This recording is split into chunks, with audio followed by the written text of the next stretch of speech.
হায় হায়, জঙ্গল যদি আল্লাহ রসুলকে মাইনা ধন্য হইতে পারে, তো যুবক তুমি আল্লাহ রসুলকে মাইনা ধন্য হবে না তো হবে না কেন? আল্লাহ রসুল বাহির হয়েছে বাথরুমের জন্য, পর্দা করার কিছু ছিল না।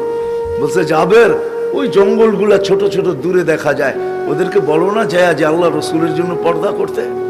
জাবের চিৎকার দিছে, ও ছোট ছোট জঙ্গল, আল্লাহ রসুলের জন্য পর্দা করো, কার আগে কে আসবে? মানুষের চেয়ে দ্রুত গতিতে উঠা ছুটা এসব গোল হয়ে দাঁড়ায় পর্দা করছে। আল্লাহ রসুল বাহির হয়ে আসছে, বলছে জাবের নিজ নিজ জায়গায় যেতে যাও, চলে যেতে বলো। জাবের রাদিয়াল্লাহু তাআলা চিৎকার দিতেছে আর দৌড়াইতেছে। সবাই বলতেছে দৌড়াও কেন? চুপ, পরে বলবো। যা বলছে চলে যাও তোমাদের জায়গায়। সবাই মানুষের মতো ছুটে যায়, নিজের জায়গায় বসা গেছে। জাবের জানি কি দেখা ফিরা আসছে। বলছে জাবের কি দেখলা?